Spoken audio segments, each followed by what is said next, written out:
Vamos agora ao nosso último vídeo da série, né, dos desenhos de estudo. E agora a gente vai discutir de forma mais aprofundada os planejamentos experimentais, né? Então, só lembrando que a gente tem princípios fundamentais para um planejamento, para uma arquitetura de planejamento experimental. O primeiro princípio fundamental é a necessidade de ter grupo de comparação e grupo controle, óbvio, grupo caso e grupo controle, a gente viu isso até agora, né? Um segundo princípio fundamental para um planejamento experimental é a necessidade de replicação, né? Terceiro, randomização. Eu posso ter também no planejamento experimental, né, a estratificação em blocos ou não, como experimentos fatoriais, e aí a gente vai discutir um pouco mais sobre cada um desses pontos, né? Então, por que eu preciso ter casos e controles? Na verdade, nem sempre eu preciso ter, né? Eu posso ter casos, né, de um medicamento, casos de um outro medicamento. Mas os melhores experimentos, eles sempre têm grupo controle. Por quê? Porque é um efeito relativo entre os grupos e outros, né? Normalmente, os grupos experimentais, eles devem ser comparados com o controle, né? Então, aquilo que a gente falou anteriormente nos estudos de caso-controle do pareamento, a gente também deve fazer nos estudos experimentais, né? Que o caso e o controle, ele precisa ter as mesmas características. Então, se a gente vai lidar com cepa bacteriana, que elas tenham a mesma linhagem. Se a gente vai lidar com algas, que também tenham a mesma espécie e gênero, né? O gênero e espécie, na verdade, né? Se vai lidar com seres humanos, que eles sejam comparáveis entre si, né? Então, essa questão do pareamento e da escolha do caso controle também é importantíssima para o planejamento experimental. E por que a replicação é muito importante? Para reduzir o efeito da variabilidade, né? Então, eu posso, por exemplo, replicar uma medida 2 vezes, 3 vezes, 4 vezes. O que a gente sabe é que quanto maior a taxa de replicação, melhor a qualidade do estudo. Mas nem sempre eu consigo fazer um número muito grande de replicações, porque isso não é viável. Por exemplo, na turma da biotecnologia que eu dei no semestre anterior, né, alguns falavam do ponto de vista do tempo, do custo, eu só consigo replicar no máximo 3 vezes, né? Então eu digo, ótimo, se é o viável, né, calcule a taxa ou o volume máximo. Porque quanto mais para a estatística, melhor. A gente já viu que quanto maior o tamanho de amostra, para mim, menor a variabilidade, maior a precisão, melhor minha capacidade de análise. Mas eu preciso ter viabilidade também no desenvolvimento do experimento, né? Da mesma forma, a randomização, né? Então, eu não posso, por exemplo, mesmo trabalhando com corpos de prova, distribuir de forma que seja a minha escolha, quem é grupo caso, quem é grupo controle. O ideal é que eu faça isso de forma aleatória ou ao acaso. E como é que usualmente a gente faz isso? Seja a partir do computador, onde eu gero lá, vamos dizer que eu tenho 20 corpos de prova. Eu defino um número de 1 a 20 nesses 20 corpos de prova. E eu sei que eu preciso ter 10 casos e 10 controles. Então, eu vou para o computador e peço, olha, selecione para mim 10 números aleatórios de 1 a 20. E aí ele vai lá internamente e faz um sorteio. Aí eu sei que aquele primeiro sorteio, esses serão meus casos, os que sobrarem serão os meus controles. Eu também posso fazer isso no sorteio do papelzinho, na moeda, por exemplo. Eu pego um primeiro corpo de prova, moeda. Caso é controle, e aí, mas eu preciso ter uma estratégia de sorteio ou de aleatorização. Por quê? Porque o que eu quero, na verdade, é que a minha amostra, né, e os meus grupos representem da forma mais fidedigna possível a minha população objetivo, a minha população de referência que está lá, né, atrás, né? Então, quando eu faço isso do ponto de vista amostral, seja de forma aleatória, seja de forma sistemática, o ideal é que eu represente o máximo possível a minha população, que é tão importante essa aleatorização? Porque ela evita bias ou viés de seleção, né? E controla a chance do acaso, né? Usa a teoria da probabilidade, porque é essa teoria da probabilidade que fundamenta a possibilidade de eu fazer análise estatística com esses dados depois, né?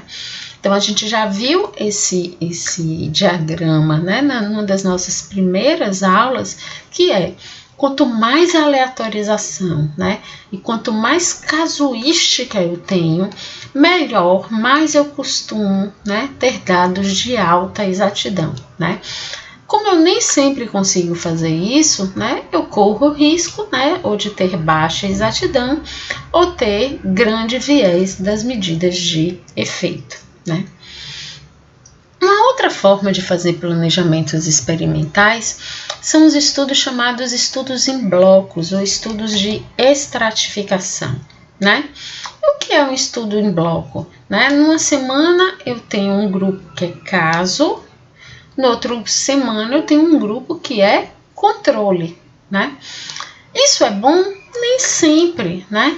O ideal, né, é que eu tenha essa variabilidade, né, entre casos e controles, por exemplo, né, do sexo masculino ou sexo feminino no primeiro extrato e idem no segundo extrato ou numa segunda semana. Por quê? Porque eu lanço mão, mesmo na casuística em bloco, dessa randomização que eu falei anteriormente, né?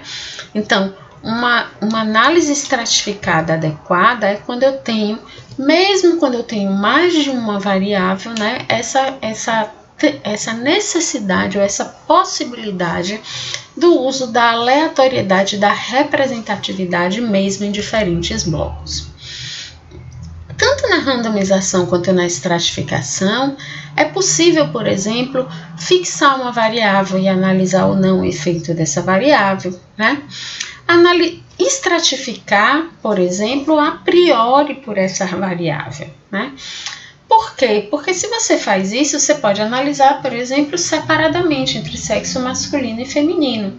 Quando você não consegue fazer isso, aí você vai lançar mão de fazer esse tipo do controle de efeito na análise. A gente já viu que a gente pode fazer isso nas análises de regressão, considerando esse outro extrato como uma outra variável independente, né?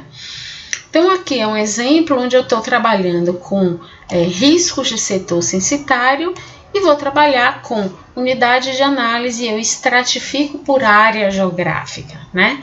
Então, eu posso identificar um determinado fenômeno a partir daquela área geográfica propriamente dita. Então, isso eu posso considerar um extrato entre si, né?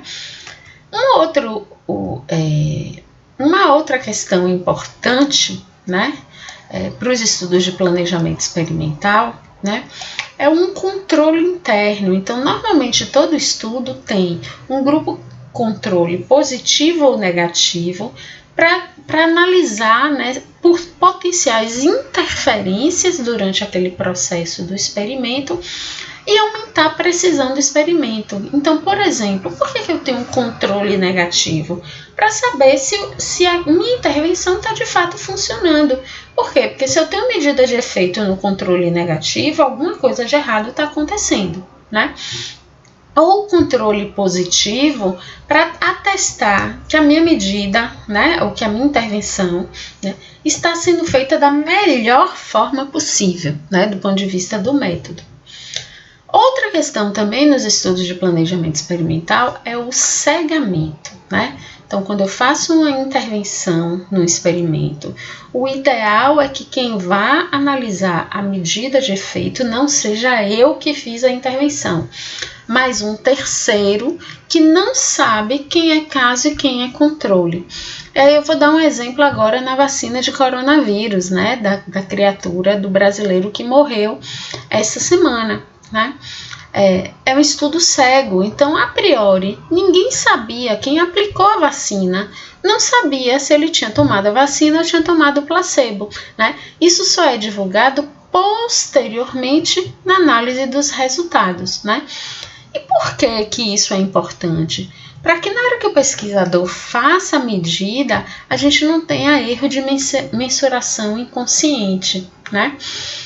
Se eu quero muito que dê certo, então eu faço uma diferença, seja no tratamento, seja na medida de efeito que eu estou avaliando. E representatividade. A representatividade quer dizer, eu tenho uma população e tenho uma amostra representativa dessa população. É sempre importante? Eu digo depende do seu objeto. Para quem é que você quer fazer inferência? Você quer fazer inferência para um município, para um estado, para um país? Ou você quer simplesmente comparar dois grupos, comparar duas estratégias, né? No mundo ideal, quer dizer, o ideal é que todas as nossas amostras fossem aleatórias e fossem representativas de alguma população. Conseguimos fazer isso o tempo todo? Não conseguimos fazer isso o tempo todo. Por limites operacionais, de custos e N outros, né? Até de interesse propriamente dito, né?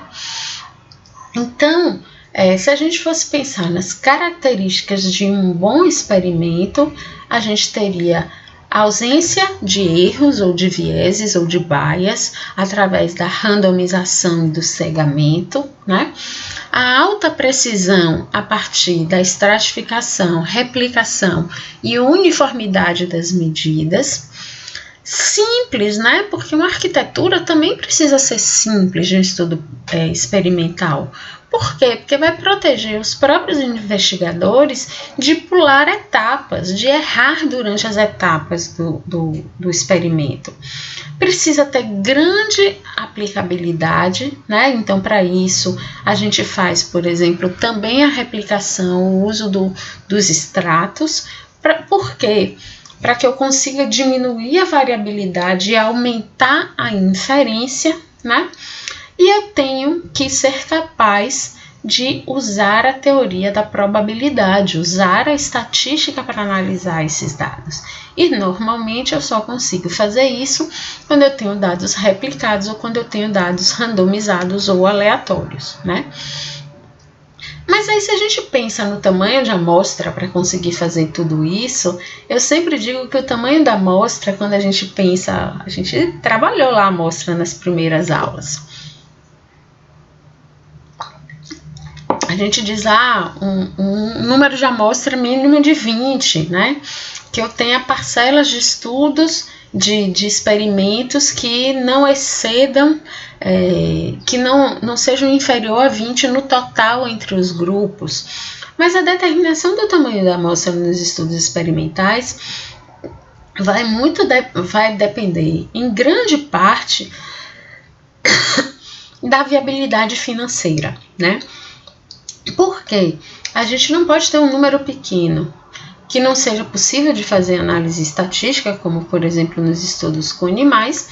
A gente também não pode ter um número muito grande, porque é de alto custo, é desperdício de tempo, de investimento, de insumo, né? Então, a amostra para os estudos experimentais, ela é muito menos cálculo e muito mais viabilidade e probabilidade de análise.